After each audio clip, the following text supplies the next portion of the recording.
Thank you so much, Violeta, and welcome to everyone who has joined us. Happy you're all here. So if you could move on to the next slide and check the agenda for today. Thank you. First of all, we are going to chat a bit about what Graal Cloud Native is, about how portable cloud native application development works. We are going to take a quick look at the current certification support and security. Also at the Visual Studio Code extensions, which simplify the development a lot. Then the kind of support that you can expect to get for the Graal Cloud Native SDKs. And then we are going to look at a demo, check out the Getting Started guide that is available on the GCN website. And we'll also run the demo together so you can see how we can deploy a sample application built as a cloud native application with Graal and deploy it to an Oracle Container Engine for Kubernetes cluster. And at the end, of course, if you have any questions, we will take the time to address them. So to move forward and talk a bit about what Graal Cloud Native is, this is a curated set of framework modules and all the required libraries for building microservices, and they can be compiled ahead of time by using Graal VM native image. We provide project creation utilities and extensions for both development and deployment to cloud. It lets you take full advantage of cloud services without having to couple to proprietary platform APIs.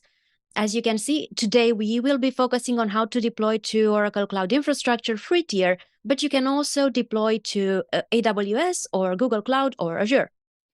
The lack of standard APIs across clouds makes it nearly impossible to write portable applications, but with Graal Cloud Native, the portability becomes possible. You can leverage object storage, monitoring, security, secret management, and more, and deploy it to the cloud platform of your preference. So to move on, let's talk a bit about the modules. So the modules are designed from the ground up to ensure that they can be compiled as native image to produce native executables, which means they will start instantly, provide peak performance with little to no warm-up, and have a very small memory footprint. We have extensive documentation for each of the modules, and we have guides with instructions on how to use them, and also how to incorporate it into your Maven or Gradle build tools. Moving on, let's talk a bit about the portable cloud native application development. So each of the leading cloud platforms provide a collection of services that can be used to build, deploy, and monitor applications.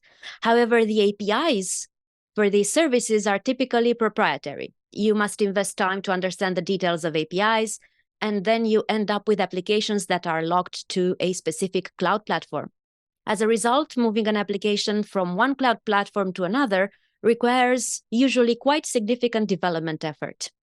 For example, if we think about an application to manage secrets, where you could use Oracle Cloud Infrastructure's Vault service, or you could use Amazon Web Services Secrets Manager, and so on. Each service provides its own API, which means the application is tightly coupled to that specific platform. If you want to change cloud providers, you also need to change the application code. So what we believe is that public clouds are now mature enough that service abstraction APIs can be constructed, which are sufficient for most cases. Many services like messaging, logging, tracing, and identity management should support the same third-party libraries, such as Kafka and Micrometer, or provide a pluggable provider abstraction that enables your source code to stay isolated from vendor-specific implementations. So the GCN modules that we provide you with platform-independent support for a set of core cloud services, including streaming, tracing, object storage, and secret management, and more.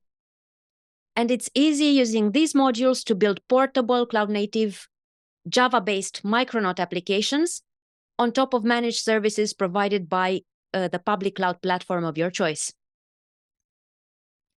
Let's take a look now next at the certification support and security. So this is the current list of supported services. This list is constantly growing. But this is what we have for now at the time of this presentation. So each module requires a particular set of platform and dependent libraries. For every release that we push out, we test all these libraries on each of the cloud providers and ensure that they can be used in applications that are compiled ahead of time with the native image.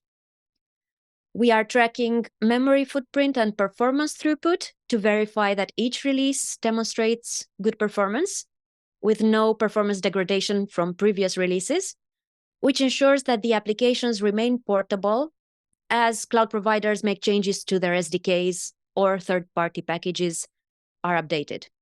So as you can see, the list is quite big already, but more can be added in the future. Talking about the Visual Studio Code extensions next, we offer 2 extensions to support the development of micronaut microservices.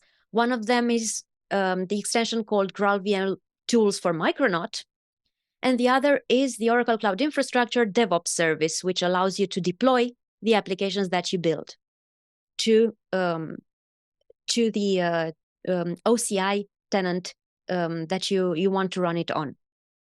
So the Graal VM Tools for Micronaut extension provides code assistance and validation for the Micronaut configuration files. It supports the generation of persistent classes. It integrates with the developer tools and with the SQL and PL SQL extension. So you can also use persistent classes from database tables. We also have, like I mentioned, the DevOps service extension that automatically generates build and deployment pipelines, as well as source code management for you to make it easy to transition from your local development to your cloud-based development and deployment. And we will be using both of these extensions in our demo today. Next, let's chat a bit about support. So we fully support the GCN builds of Micronaut. It's included also in your Verrazano subscription if you have it. Support for each major Micronaut version will continue for 1 year after the subsequent major version is released. And the extension provides code assistance. The support encompasses both the active development and active maintenance periods. So basically, this is the same support and the same terms as for the Oracle Cloud Infrastructure SDKs that you would use in your development. Next, let's talk a bit about the Getting Started guide, which is also what we will be using in the demo today. So we've got a guide available. The site is graal.cloud. I will show it to you in a second when we start the demo. And here we've got the modules and the platform independent support for the build that we will be doing. And we will showcase these capabilities by building a Java application that will access object storage on OCI.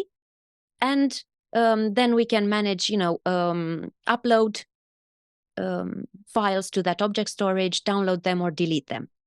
So what we need the kind of knowledge that we will need for this is, of course, a bit of experience with Java frameworks, a cloud account, and setting up the desktop environment. So I think we can talk a bit about the launcher too. So this is the launcher that we will be using, that I'll show you in a bit.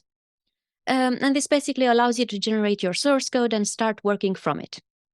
So without further ado, let's just move into doing that. And I will share my screen. There we go. I hope everyone can see it. So this is the, thank you. This is the site that I mentioned. It's graal.cloud. And here we can either click on Create App or Getting Started. So we can, let me just move this to the other screen. So we can create our application. So this is the launcher, which is accessible by clicking here. And like I mentioned, we also have the extensions here. And of course, we will also need to download Oracle Graal VM locally and have that set up in Visual Studio Code. So you can do this either by downloading it from the website, from graalvm.org, or using SDK. And of course, you may already know this, but Graal VM is free to use and free to redistribute. So moving on to our example, like I mentioned, we will be creating an application using the GCN launcher that will connect to object storage. So in order to do that, we'll just move to the launcher here. We're going to stay on basic. The project type is application because we want to deploy to OKE, but we can also create functions, which is serverless functions, and gateway functions. Then for the project name, let's call it, GCN demo. Let's leave it as GCN demo and com example GCN demo. For the clouds, for now, AWS and OCI are supported. We're just going to leave both of them selected, but I will only be doing the demo on OCI. For the build tool, we'll leave it as Gradle, but we can also pick Maven. Java version 17, sample code, yes. And then as for the cloud services that we want to use, we will be using object storage today. So I will just select that. And then I will click on Generate Project. And that will download the project to my desktop and just move it in the folder where we will be doing the demo and unzip it. And now let me just start a new Visual Studio Code window so we can check it out.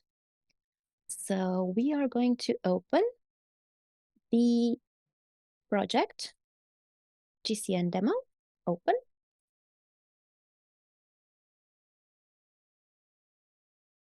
There we go.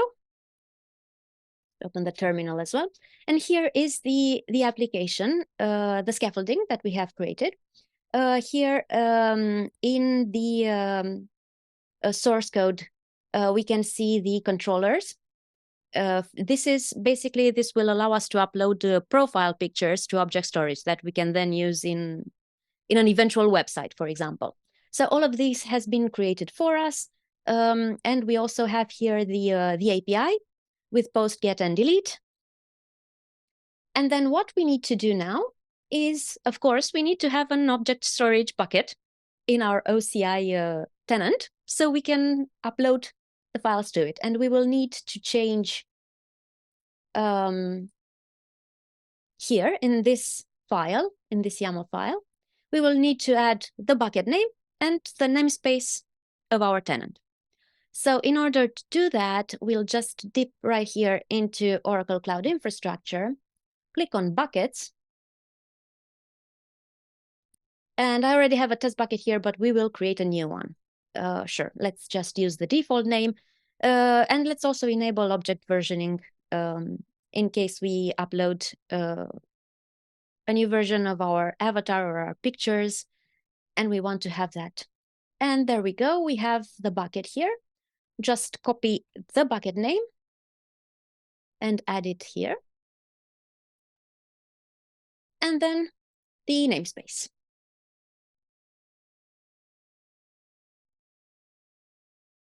We can also get this namespace by using OCI OS ns-get if we have the OCI SDK installed. And the recommendation is to have this installed because we will be using it later with the OCI DevOps tool.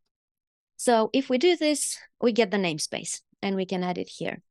And this profile here is the OCI config profile that is set up when you actually install the OCI SDK. So this profile contains basically your key and the region that you will connect to OCI, and it allows us to use this SDK, and it will also be used for the build.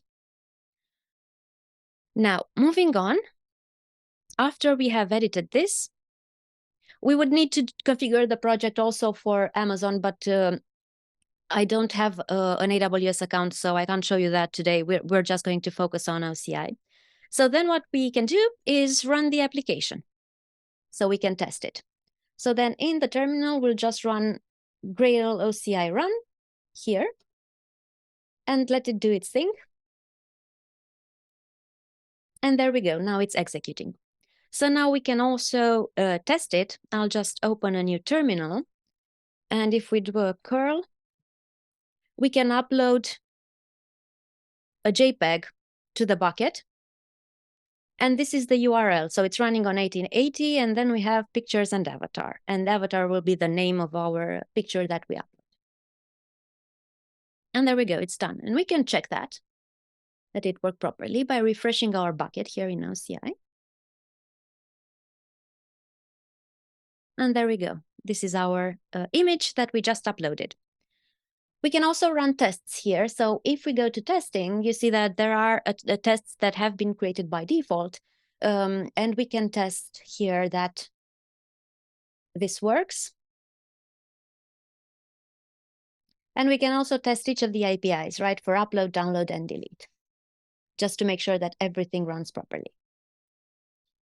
So let us just try that out. Right, awesome. So now moving back to this, this is the Graal VM extension that I mentioned earlier with the Graal VM locally installed. And of course, I also have native image installed here. And we also have the OCI DevOps tools that have been installed here.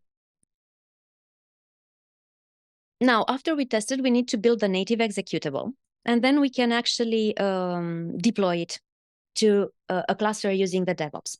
So in order to build the executable, we just pop back to the terminal. Let's close this. And we'll do an OCI native compile. So the command with Gradle is again OCI native compile. We just do that.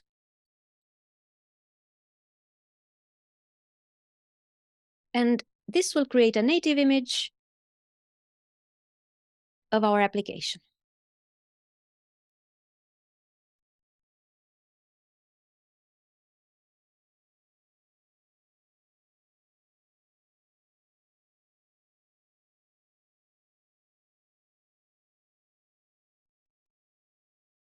Just have to wait for a bit. As always is the case. Liana, while you're doing that, what's the, I know you've been playing around with this a bit, what's the most common mistake that people make? What easy gotchas? Is it problems with namespaces, buckets, not testing stuff? Any ideas or recommendations? Not being on the right region, for example, because that happened to me. I forgot to switch the region in my OCI config profile because I wanted to run this on the Paris region instead of Frankfurt. So, you know, always make sure that you're on the right region and in the right compartment. That's okay. That's my advice. And then, yeah, it's as you can see for this example, at least it's very simple. And then the documentation is very extensive. And it allows you basically to copy paste bits of code and then change them to your needs. There we go. Now the build has been successful. So now we're going to move into actually deploying the container. So to do that, as you can see, since I installed the Oracle Cloud Infrastructure DevOps extension, I have here at the bottom the OCI DevOps in the menu. And basically what we can do if we click here, you see that this tells you a bit how it works and how to set it up. So as I mentioned before, we support free tier. So this link will allow you to create an Oracle Cloud account on the free tier. And then these are links to the documentation on how to create that OCI config file that you need to run the SDK, how to install the command line interface, and then how to create and set up access to a cluster. So then if I click here at the bottom on Create OCI DevOps Project, it will ask me which profile I want to use. So these are the profiles that it gets from the OCI config file. I will select default. And then it reads all the compartments that are available and tells me to select one. So I will just select DCX and then my name. So I create it in my own compartment. And now it asks us for a name. So we'll just call it GCN demo webinar, let's say. And now it's creating the project, setting up log policies, and so on. So once this is done, we can actually go into Oracle Cloud and check out our project. This will also create source control for us and set up the pipelines so we can deploy the application. There we go. It's committed the code, generated the project. So now if I go back to OCI, just go back here, and I've got this pinned so we can quickly go to DevOps. You'll see that it has created a project here. And we have our repository with the source code. And we also have the build pipelines, which have been automatically created for us. We can build our OCI Java virtual machine container, a native executable container, which is the purpose for today, and also the AWS native executable container. And then we also have the deployment pipelines over here. So we don't need to interact with this at all, actually. We can just do everything from Visual Studio Code because everything happens transparently for the user in the background. Okay, let me close the pop-ups here. And now, and this too. Here we have the tasks that have been created for us, right? So I will start building the native executable container.